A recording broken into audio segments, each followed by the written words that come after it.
What's up, everybody?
Alright.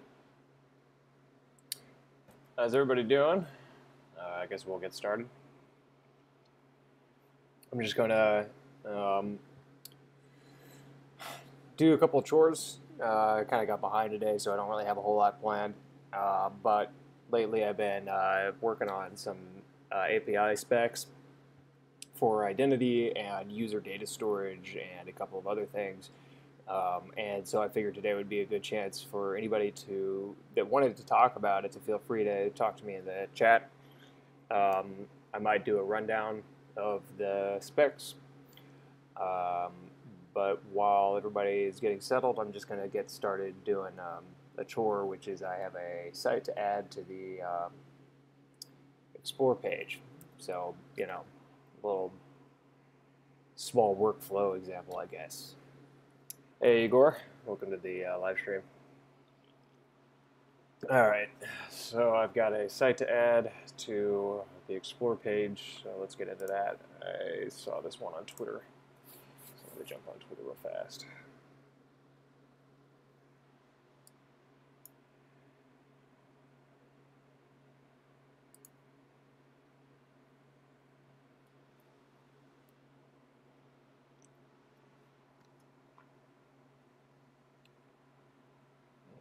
Alright, I was tweeting with this guy right here, beautifulwebtype.com.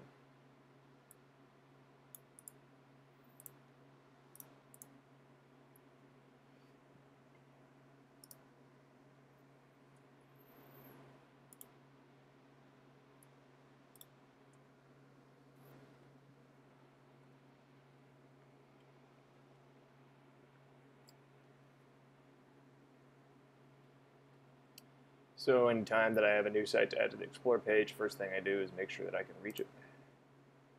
So I'm going to do that. As usual, my computer is totally chugging because the live stream just crushes the resources. I'm going to need to upgrade this device sooner than later, I think.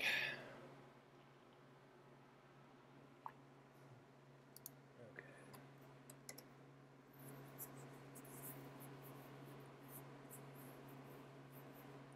Looking good so far.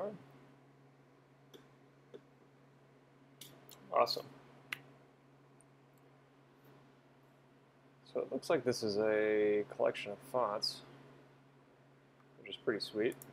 And I guess they are open license, which I'm into. Yeah, okay, interesting.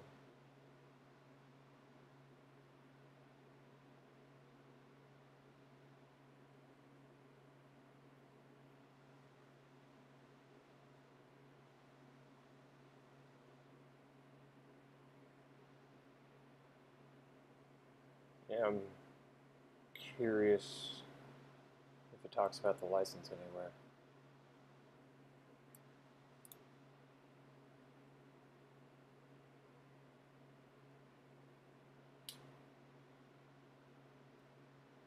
Open source type. So I'm guessing so. Cool. Hey Moritz, good to see you.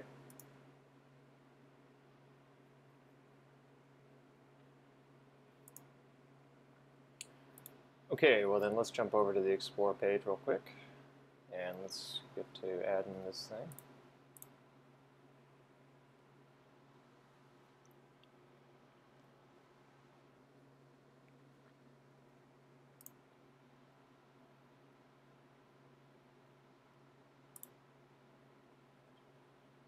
So I'm going to open up the preview and turn on live reloading.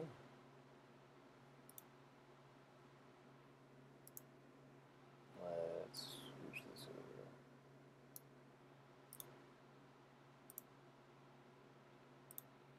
over. Alright, so this kind of doesn't fit into any categorization, does it? Stick it on the front page, that's a good spot for it. But it's not really an app or an album or a module. Huh, that's an interesting spacing behavior.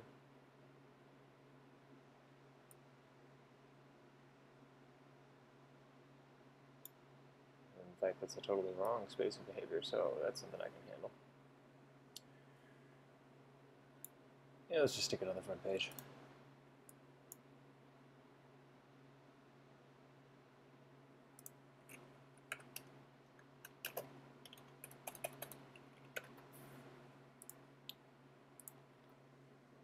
Anybody try out the React hooks yet?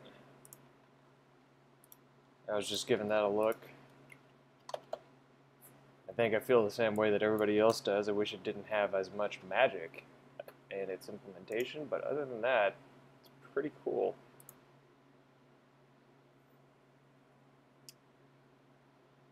I definitely don't want to like React. I want to try to get web components to work, but sometimes you just gotta go with the flow.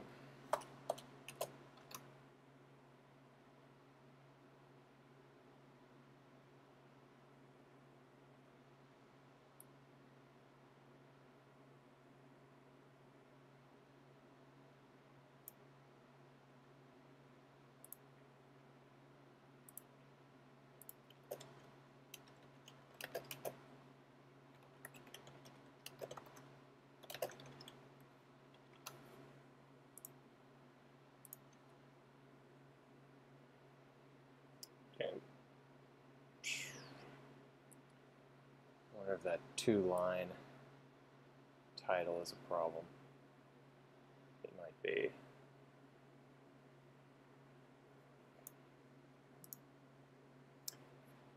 I may just call this beautiful web type.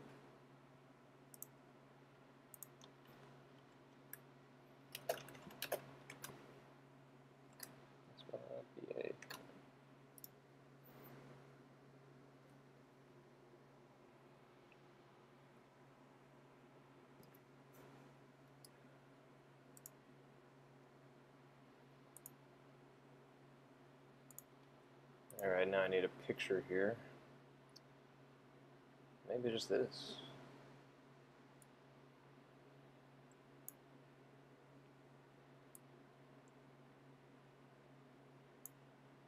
seems sort of profane, even though I have no idea what that says, so maybe I'll find something else.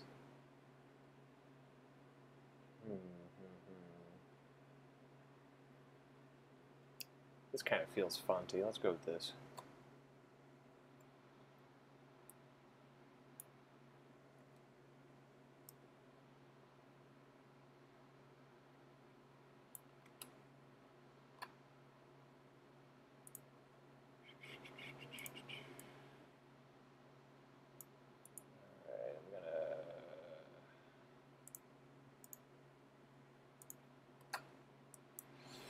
Oh god, do I hate this file explorer sometimes. I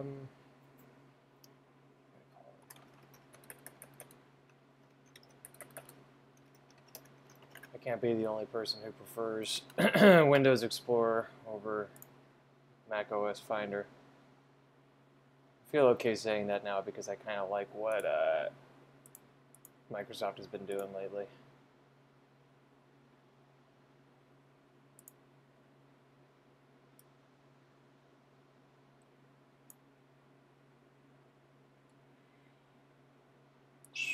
Alright, beautiful web type.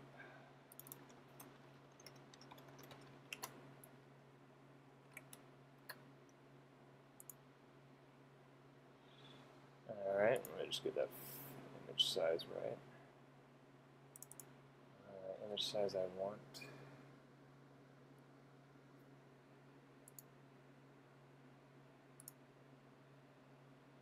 256 by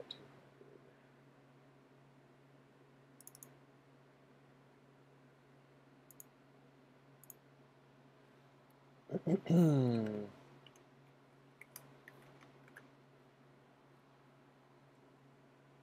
Okay, I gotta crop this guy. So the height is fine, it's the width.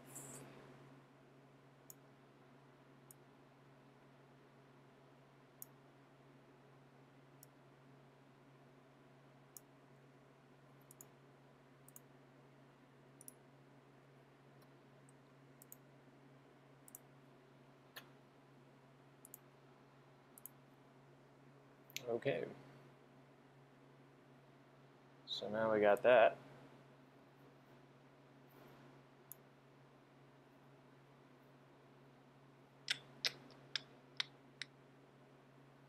I guess I'm just gonna, I could stick it in the apps, but that's kind of weird.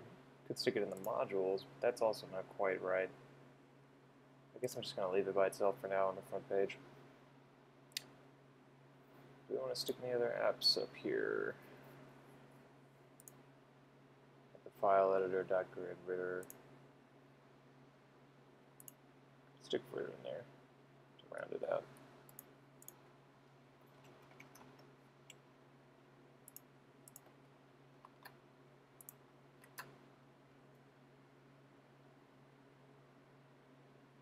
Okay. So that's all done. Now let's fix this modules bit, which, notice that right there, that's wrong. I don't know why it's collapsing there and not collapsing the others equally. They should all be like a flex 1 or something. So let's take a look and see why.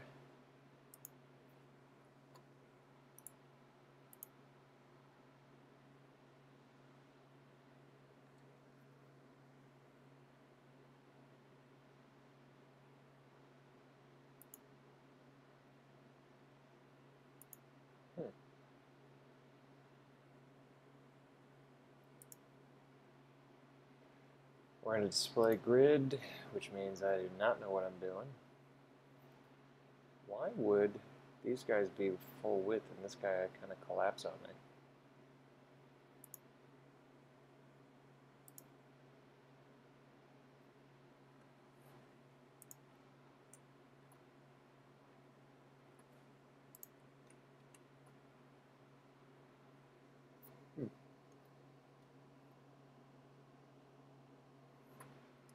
This may be one of those things that I don't worry about and just move on with my life. I think it is. All right. Let's get this guy published. And that handles the DAT version, so now the DAT version's live, which is solid, but now I need to do the HTTPS version, which is not currently connected to the DAT version. Because I just haven't gotten around to that yet. Igor, when you're trying to fork a DAT website, it stays with 0 peers displayed, meaning I'm not sharing it to anyone, and I cannot share the link to friends after forking.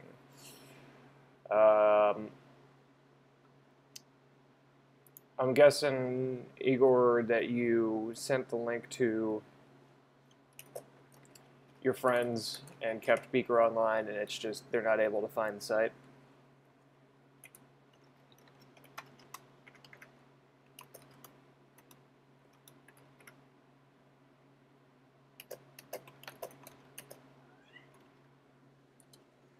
Cat's meowing at me.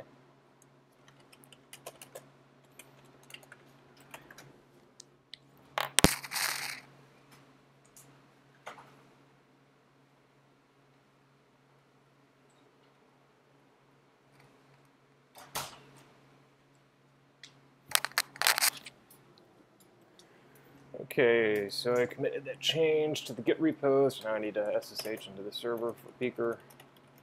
Always for the HTTPS version, and I need to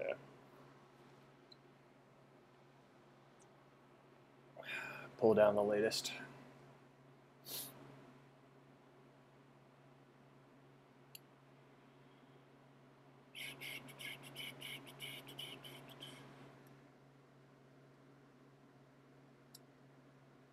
Well, Igor, it's published in the sense that people, if you give the URL to other people, they can contact your machine to visit it.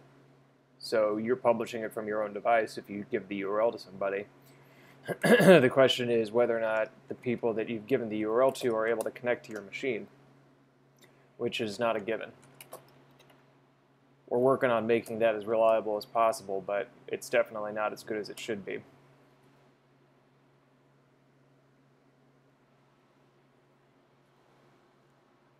Things like your firewall could actually stop people from being able to reach it. That's one of the reasons we have stuff like Hashbase right now, which is a sort of a public peer you could push your site up to make sure other people could reach it.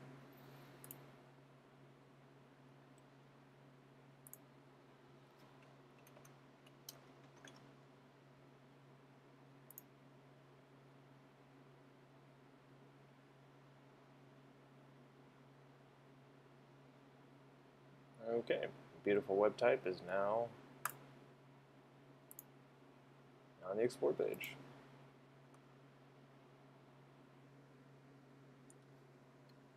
Okay, how many folks we got on the stream here?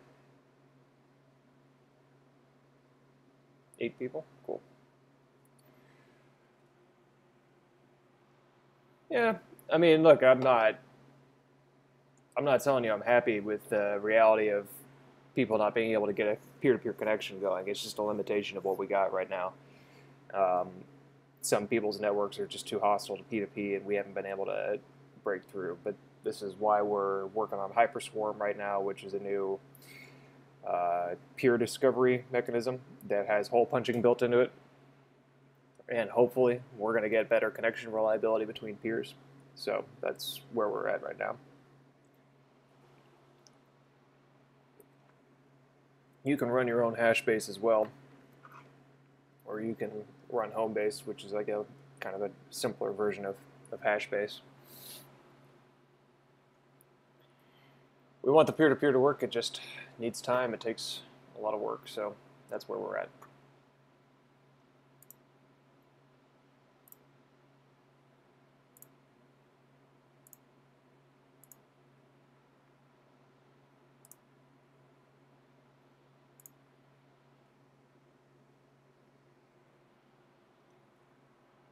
Yeah, hopefully we'll get Hyperswarm deployed pretty soon. And even once that's out, we're still going to have to do a lot of work to improve the reliability. It's just one of those things. Like, Skype was kind of famous for being really good at hole punching. And that took them a long time to get there. So we'll just have to keep on slugging at it, and hopefully we'll get there. All right. Well, what do people think about stepping through some of the specs and you know, I could go into detail about what we're working on if anybody is interested in doing that stuff with the identity stuff. If not, I could pull from my to-do list here. You shouldn't necessarily have one peer displayed after forking until you give the URL to somebody, because until somebody knows the URL and visits your site, they're not going to know about it.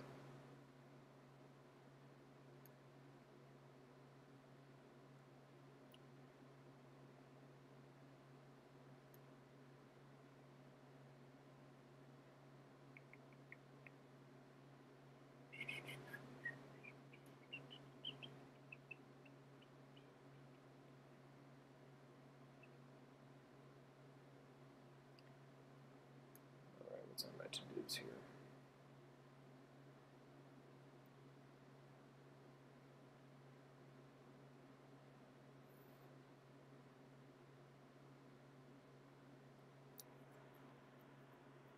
Actually, I got a bug I could hit. Maybe I'll do that.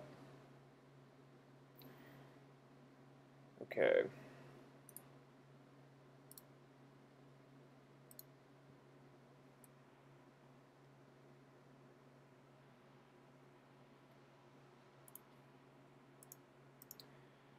I was experiencing a bug where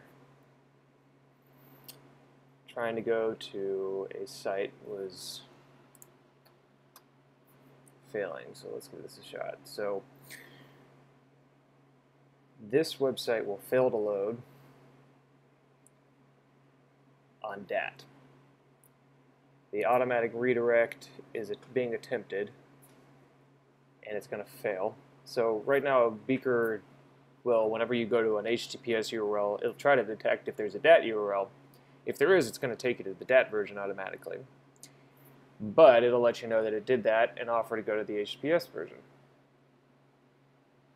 So what I've been noticing is that if something is taking a long time to load, if I click go to the HTTPS version, sometimes it'll redirect me to the wrong place. So let me see if I can't reproduce that real fast.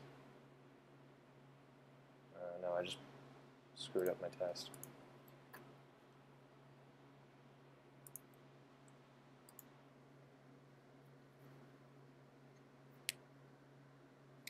Yeah, let me know if you have any other questions, Igor.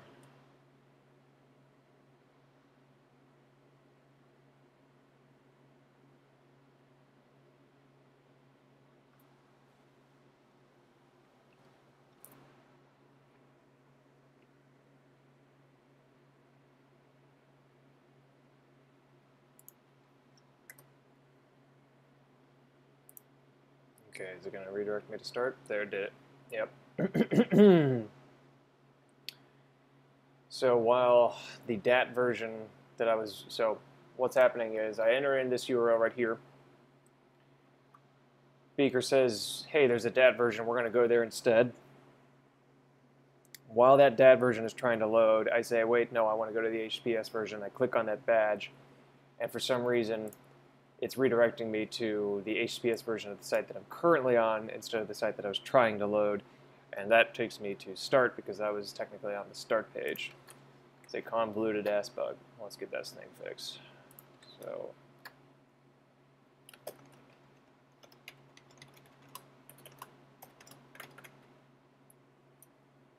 all right.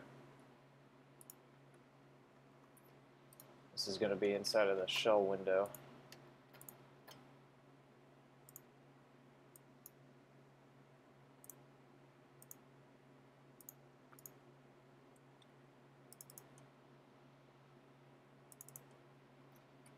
Go to HTTPS version. When we click on that,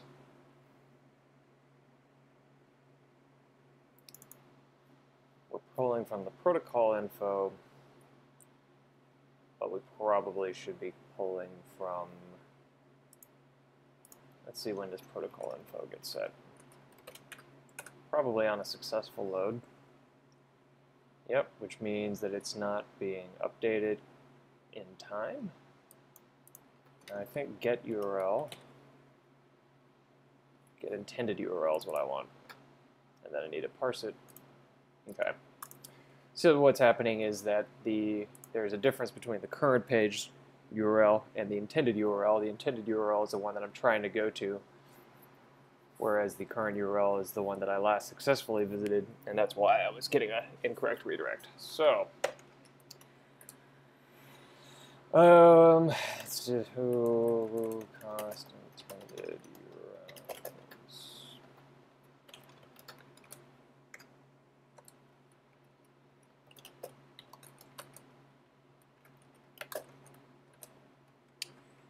Gotta wrap this in a try catch because sometimes URL parsing fails, in which case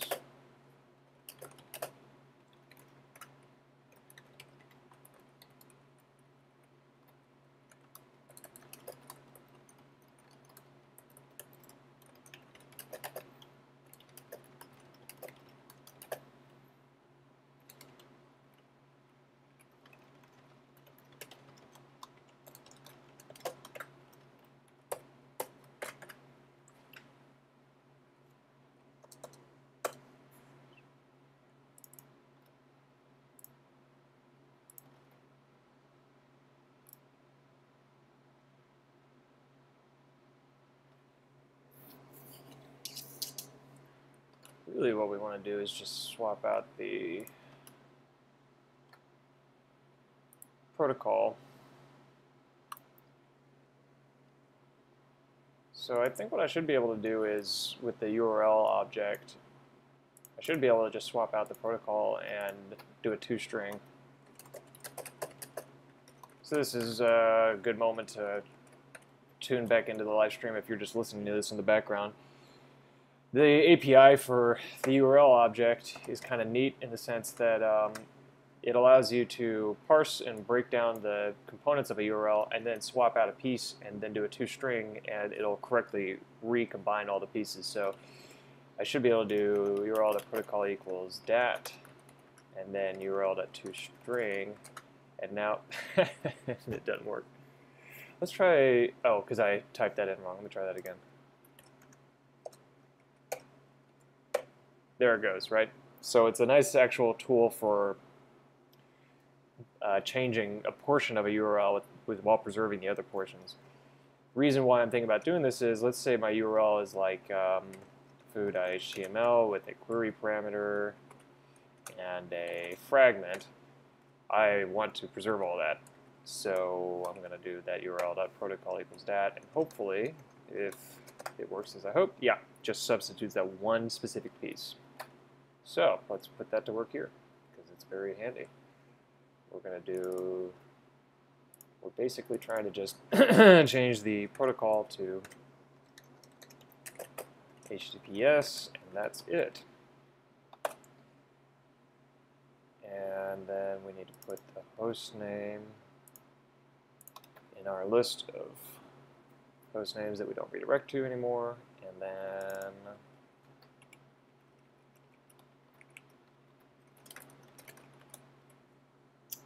that should do that. And we ought to change this version as well to work the exact same way.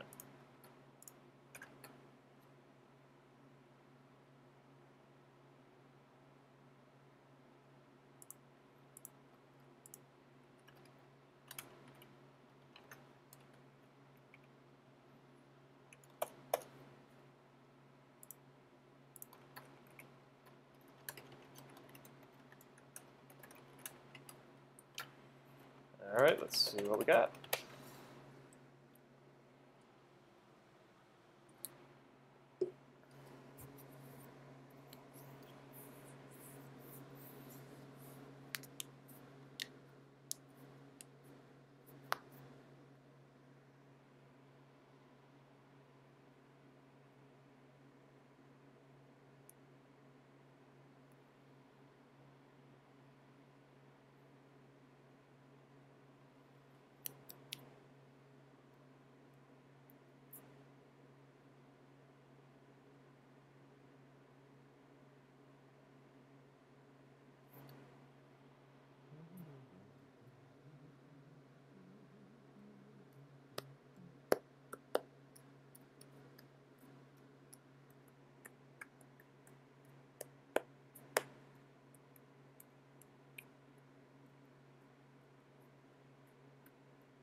pull that URL up real quick.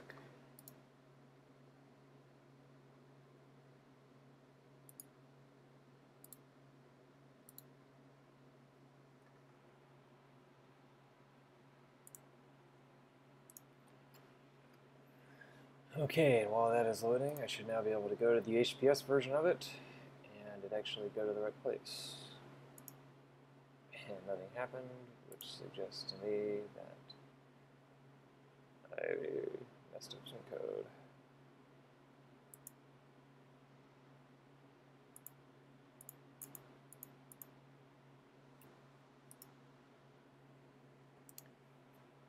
Well, let's take a look.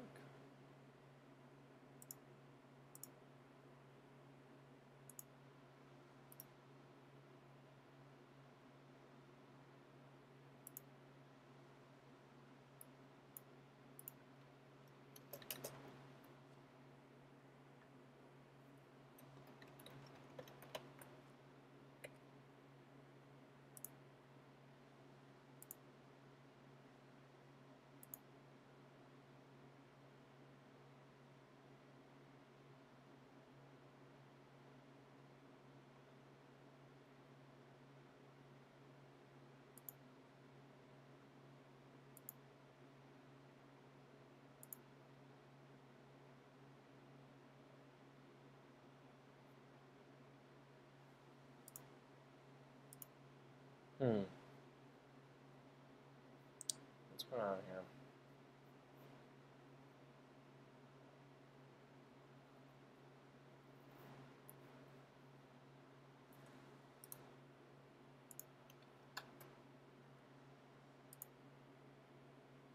Oh yeah, okay. It just doesn't load on HBS either.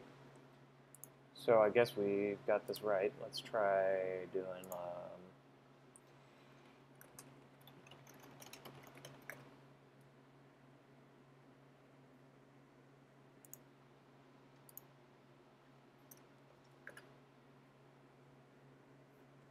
oh man, my computer cannot handle the load.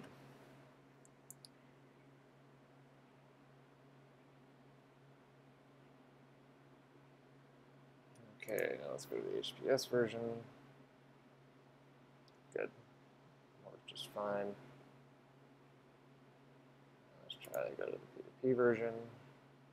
Okay. I think that's a fixed bug.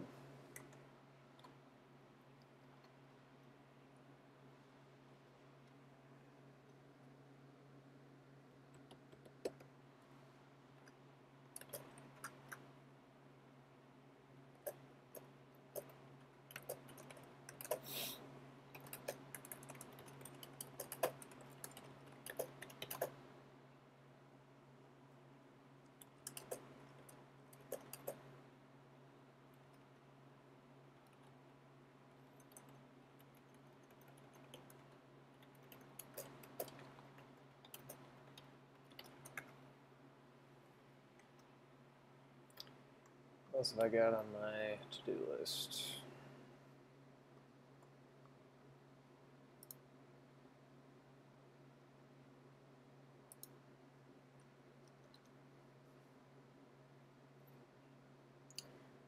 Oh, this is a good one.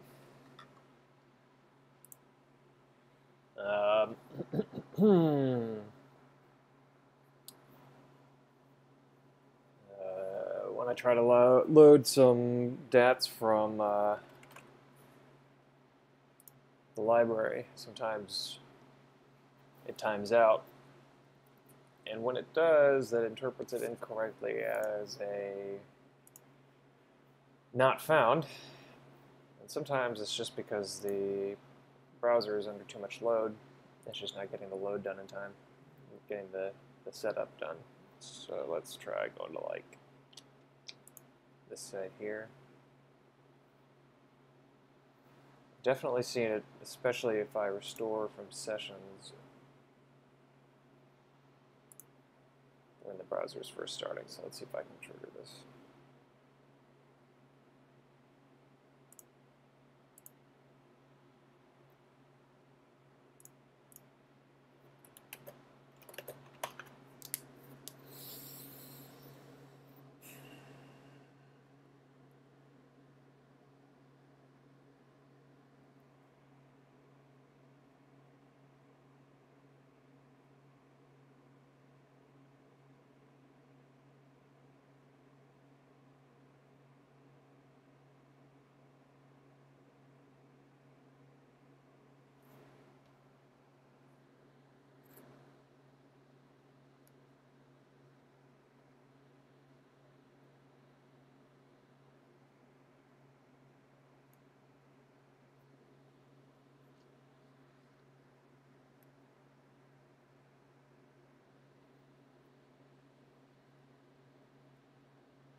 Really, there's two different problems going on, I think.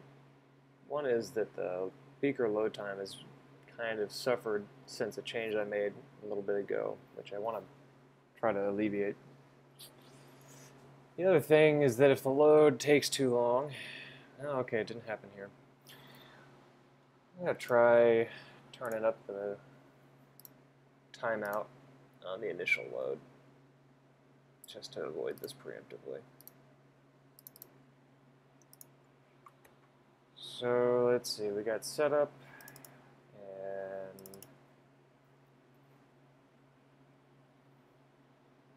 okay, when do I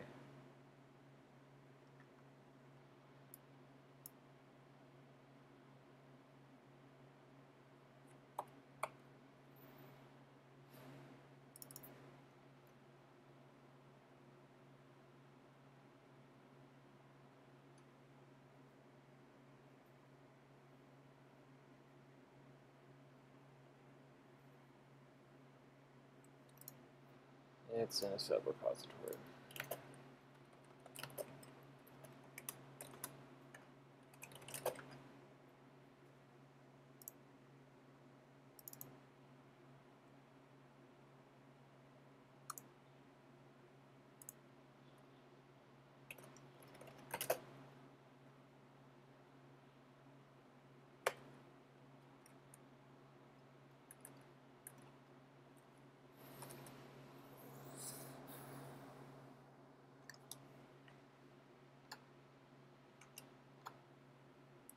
Check my documentation here.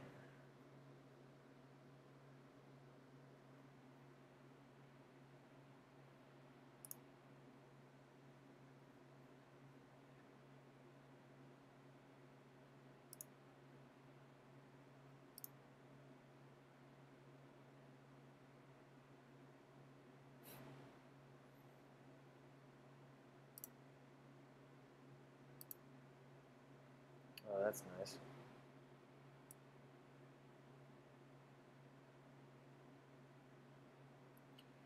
Okay, it's in milliseconds, and it's at 5 by default. Wow, no wonder timeouts are getting hit. Yeah, let's make it 60. And making it 60 should cause, so let's just test the timeout real fast with a bad URL. 1, 2, 3, 4, 5, timed out. Okay, so let's do a quick npm Lincoln here.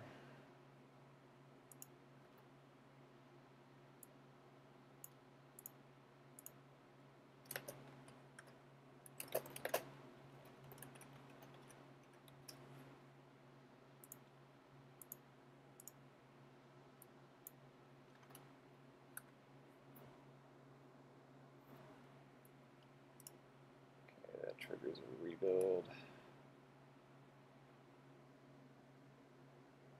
And let's see if after that rebuild finishes, the load time waits longer than 5 seconds before it gives up.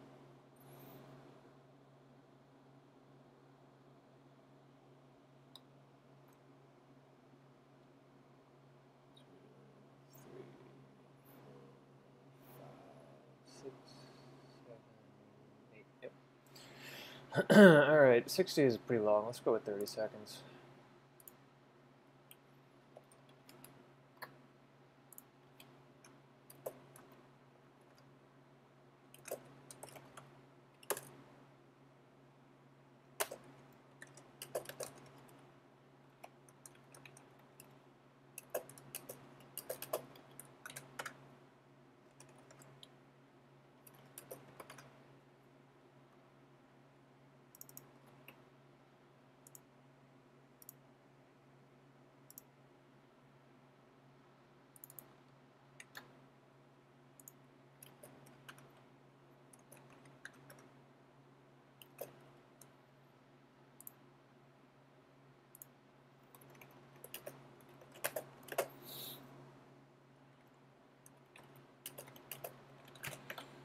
Okay, so let's do a little performance fixing. Right now, whenever you start Beaker, it automatically tries to load all of the archives that you have saved, and honestly, it doesn't need to do that.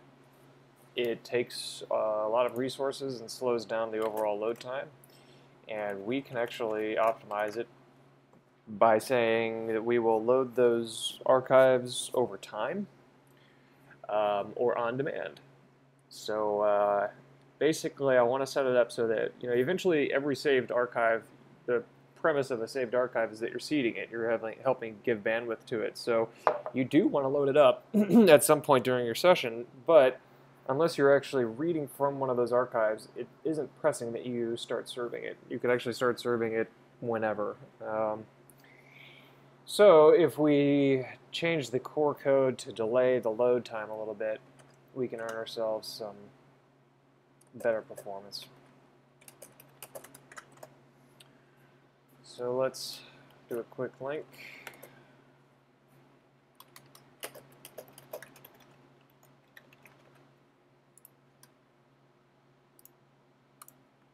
And let's take a look at this code here.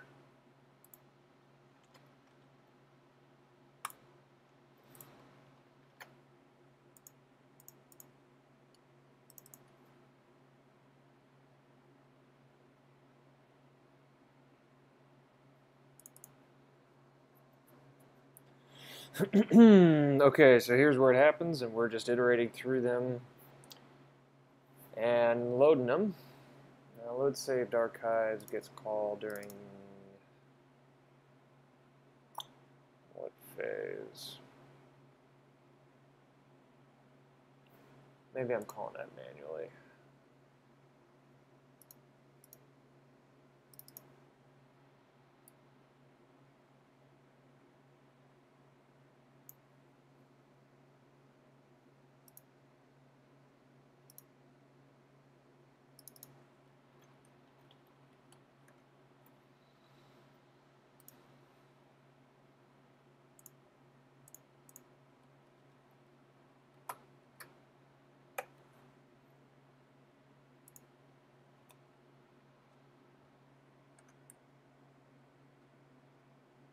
There it is. Alright, just to prove that I'm right about this, let's take a look at what the performance is like if we don't load the saved archives automatically. Bet you money that the start page loads faster, because my whole device should be under much less load.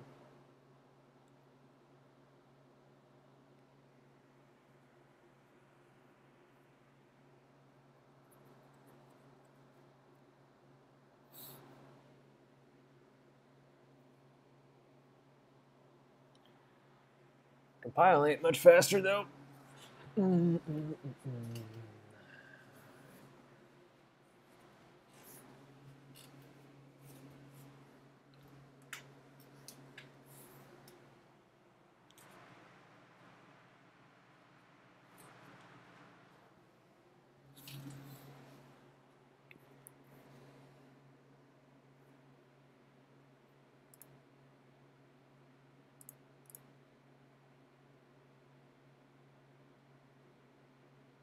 Yeah, that seems better.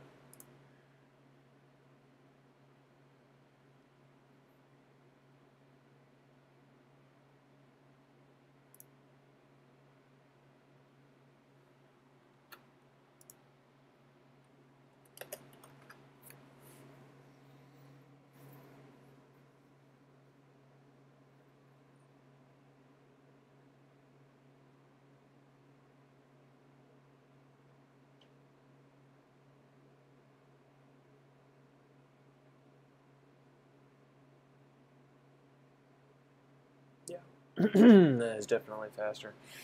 Alright, so let's see what happens if I put a 15-second delay on running this.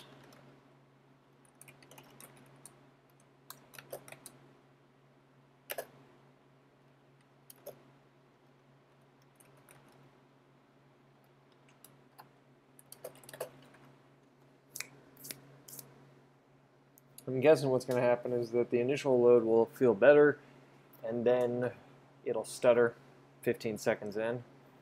I'm not really sure if I think that's better or not. I might need to find a way to distribute out the loads of each of those archives so that it doesn't sort of overwhelm the computer. But that's a lot more work. I would rather be able to just dump them all out in one go.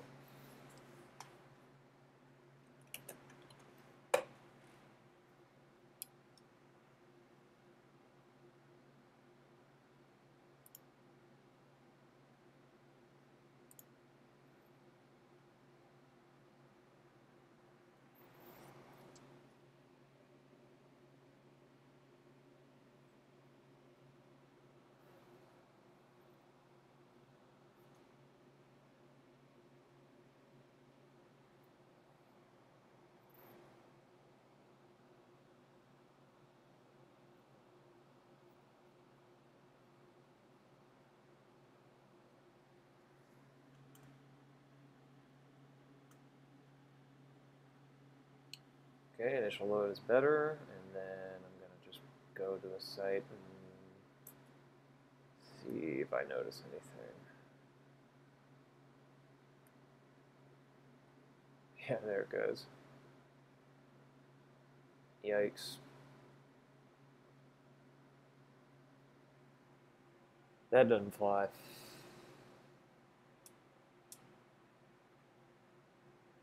Huh. Yeah, that really slows things down. Whew. Wow. How about that? Okay. It's not going to work.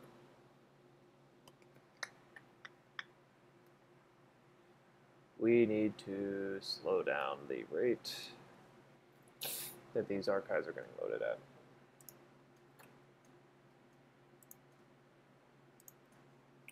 One good thing about the live stream is that I feel every performance hitch very distinctly because my computer is getting pretty throttled by the live stream. So it's pretty good for testing out performance for a lot of things. Okay, so I get this list of archives and I need to load them. How do I choose to load them? Okay, well, I used to have a pipeline library. Do I still have that?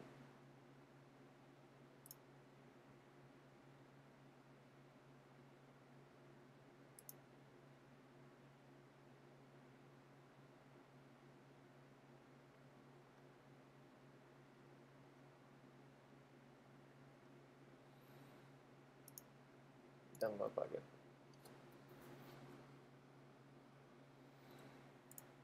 Okay, well, I could just do something really stupid. I could just, I could just iterate through these things one at a time with a timeout of like a second between. Or maybe even like 3 seconds. Wow, that is dumb, but I feel like that's not the dumbest.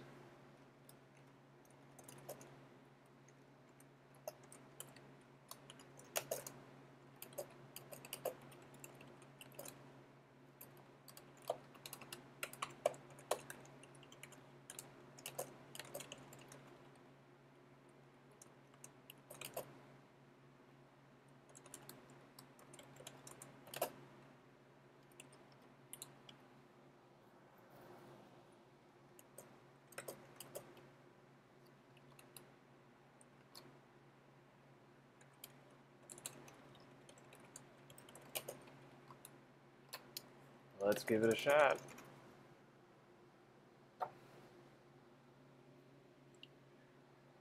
So just delaying 3 seconds between each load is not perfect, but I don't want to bother creating some kind of pipeline where I only load 5 at a time or something like that, because some of them are not guaranteed to load. They'll do most of the work, but they won't finish. So that's not a great thing to watch for. So I'm more inclined to just space out the loads over time, and hopefully that'll improve the performance of this thing. Again, it's not actually super important that these things load straight away, because Beaker will if the user asks for any of these archives, Beaker will go ahead and load it right then. So these are just archives that need to get swarmed at some point. We have no need to really make it a priority. Giving the user a smooth browsing performance is a higher priority, so spacing these out will hopefully improve things. Okay, so the waiting behavior is engaged, and things feel better, actually. This is all pretty decent performance improvement. I might go ahead and space it out to a full 5 seconds.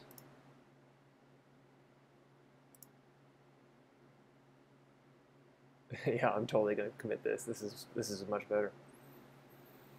That is ridiculous. Cool. Okay.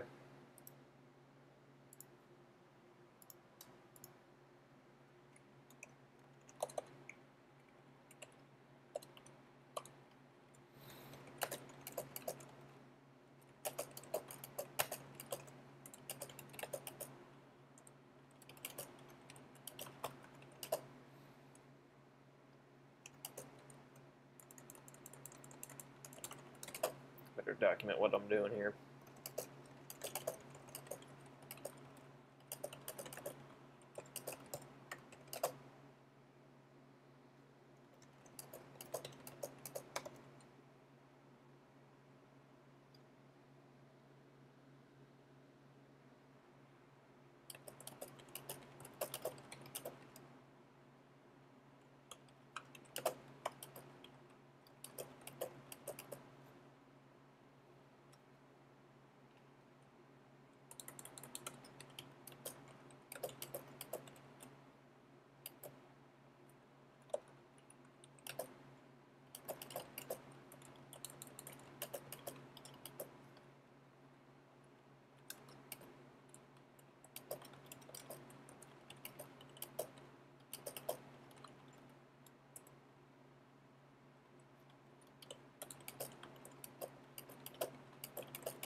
Cat, what's in?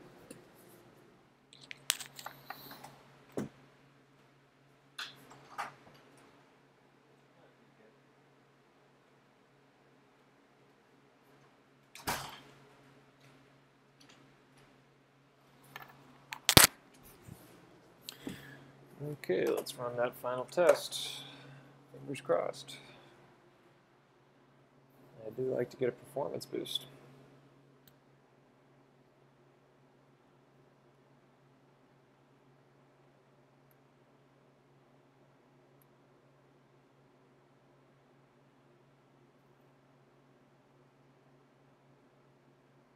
Good deal. And so yeah, we'll just see them ticking away, 5 seconds in between each time. Good deal.